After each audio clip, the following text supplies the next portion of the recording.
The Voice of the Martyrs, Book 3, Paul.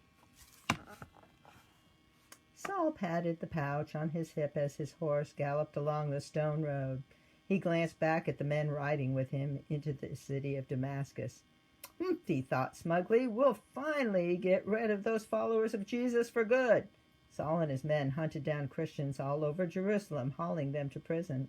Like a wild man, Saul burst into homes, dragging believers away. As word spread of the arrest, Saul's followers fled to Damascus.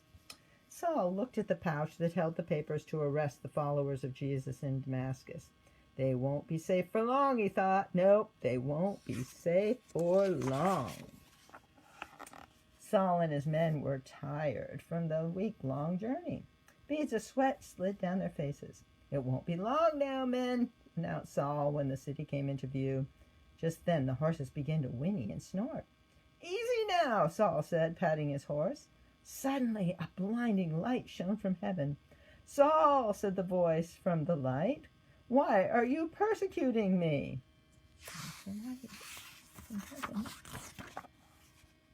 Saul fell to the ground. He squinted his eyes as he looked up into the light. Who are you, Lord? Saul stammered. Saul's men were surprised and confused. It wasn't like Saul to be at a loss for words. I am Jesus, the one you are persecuting. What? Thought Saul. He too was confused. Is Jesus really God? Get up and go to Damascus, where you will be told what to do. The light and the voice disappeared. Saul stood up, but now he was blind. In Damascus, a believer named Ananias was working when the Lord spoke to him. Ananias, go to Judas's house and ask for Saul. I need you to lay hands on him and restore his sight. But Lord, replied Ananias, Saul is coming here to arrest more of your followers.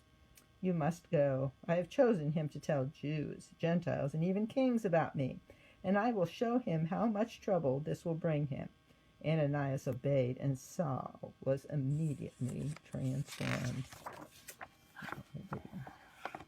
Saul was not only regained his sight, he became a changed man. A smile replaced his scowl. His anger turned into passion, and his gruff voice that once shouted threats now proclaimed God's love. He couldn't wait to tell his people, the Jews, about Jesus. Isn't this the man who was arresting followers of Jesus? Jews in Damascus murmured. Didn't he come to arrest more of them? Whispered others. They were shocked that he believed Jesus was God's son. They didn't like what Saul said, so they plotted to kill him. When Saul heard of the Jews' plot to kill him, he knew it was time to leave. But Roman spies and the Jews were watching for him at the city gates. Under the cover of night, believers placed Saul in a basket. They lowered him through the window and down the city wall until the basket reached the ground. Saul was safe from trouble for now. When Saul returned to Jerusalem, he looked for Christ's followers. Why is he looking for us? They asked. A believer named Barnabas told them that how Jesus had spoken to Saul, and Saul believed Jesus was the Messiah. They gave thanks to God for changing the heart of this man who used to persecute them. But Saul was restless. He needed to get the word out about Jesus. So he left Jerusalem, journeying by land and by sea, sharing with those he met. Soon Saul became known as Paul. His name changed because his ministry had also changed. He now told the Gentiles, or those who are not Jews, about Jesus. Wherever Paul went, he drew big crowds. He also attracted persecutors. In Antioch, he preached in the synagogues where Jews worshiped. As he preached, his voice billowed through the synagogue doors and into the streets. Salvation through Jesus is for everyone, he proclaimed. The following week, almost the entire city flocked to hear Paul. Who does he think he is, leading people away from our religion, muttered Jewish leaders who were jealous of Paul. They left the synagogue with a plan to rid their town of this troublemaker. As the jealous Jewish leaders stirred up trouble for Paul, those who heard his message told others. Like feathers in the wind, the gospel spread far and wide. No one could stop it, not even angry religious and city leaders. Seize him, cried one of the city leaders. Suddenly the crowd turned on Paul. They pushed him through the city gate and forced him to leave. But that didn't stop Paul and his friends. He left for another city. The more the Jews and Gentiles pursued Paul, the more the gospel spread. Paul preached to those who worshipped other gods. They too caused trouble for Paul.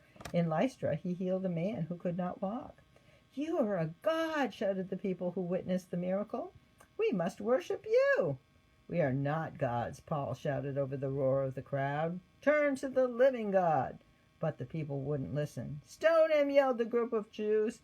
These were the same Jews who had chased Paul out of other cities. The people pelted Paul with rocks. They dragged him outside the city and left him, thinking he was dead.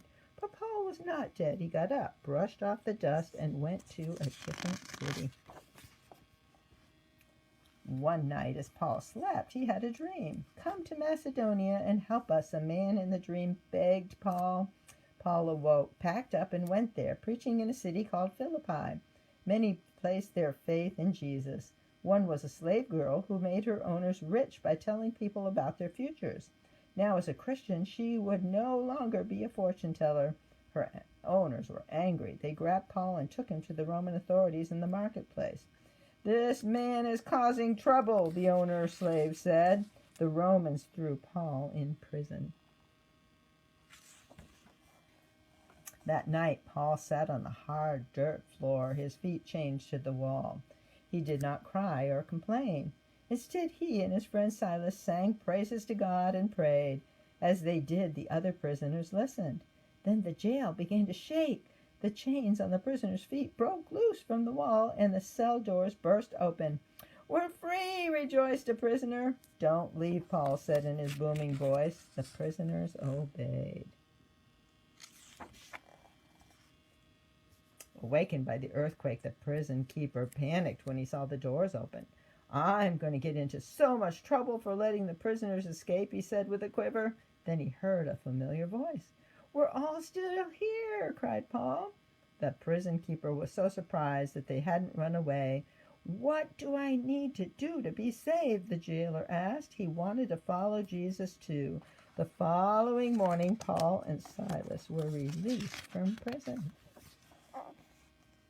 When Paul returned to Jerusalem, he went to the temple where Jews gathered to worship, but one day he was interrupted by a shout. "He has defiled the temple!" cried one of the Jews. He accused Paul of breaking the Jewish law, bringing a Gentile into the temple. "Get him!" The whole city was in chaos. Men grabbed Paul and beat him. News reached a Roman officer about the riot. With 200 soldiers, he rushed into the temple. "Away with him!" shouted the crowd as Roman soldiers carried Paul off to jail. Once again, Paul was back in prison, but God had a plan for his apostle. As Paul sat in prison, more than 40 Jews conspired to kill him. "We will not eat until we've killed him," they promised. Paul's nephew heard of the plot. He went to the Roman barracks and told his uncle. Soon Roman soldiers heard and acted. So that night, under cover of darkness, hundreds of Roman soldiers moved Paul, taking him to a Roman governor named Felix in the city of Caesarea. Paul was safe, but not for long. Paul told Felix about Jesus. He even shared the gospel with a visiting king. Paul knew more trouble awaited him. Jews could attack him if the governor sent him back to Jerusalem to stand trial. So finally Paul asked to go to the city of Rome and appeal to the ruler of the Roman Empire. His name was Nero. Paul boarded a ship for Rome. As he and the crew sailed, they faced a storm that lasted for days. Everyone was afraid the ship would sink in the rough sea, even Paul. But one night an angel of the Lord appeared to him. "Don't worry, Paul," said the angel. "You're going to make it to Rome to appeal to Nero. You and the crew will all live." Paul encouraged the crew with the angel's words. "Not one of you will lose a single hair from his head," he told them. The ship was damaged, but just as the angel had said, everyone landed safely on the shores of Malta. In Malta, Paul collected wood for a fire to dry the sea-soaked crew. As he threw the pile of brush onto the fire, a viper slithered out of the flames and bit his hand. "Ouch!" cried Paul as he glared at the poisonous snake clinging to him. The islanders crowded around Paul. They were certain Paul would die, but he lived. "You must be a god!" they cried. Once again, Paul's suffering opened a door to tell others about the living God. He spent 3 months on the island telling about Christ and healing others. Finally, another ship on the island took him to Rome. When Paul arrived in Rome, he spent 2 years waiting to see the Emperor Nero. He didn't waste any time. He shared Christ with the Jews and anyone else who would listen. And as Paul told them about Jesus, the prison guards chained to Paul heard about him too. Eventually, Paul went before Nero. The emperor released him. But Paul did not stop telling people about Jesus. Soon he was arrested again. The Roman Emperor Nero blamed Christians, including Paul, for setting the city of Rome on fire. Nero had Paul executed by beheading around AD 69. And Paul looked for ways to share the gospel of Jesus, and sometimes that got him into trouble. You too might get into trouble for telling others about him. And like with Paul, those troubles might lead to more ways to share about Jesus, who promised never to leave us, but to be with us always.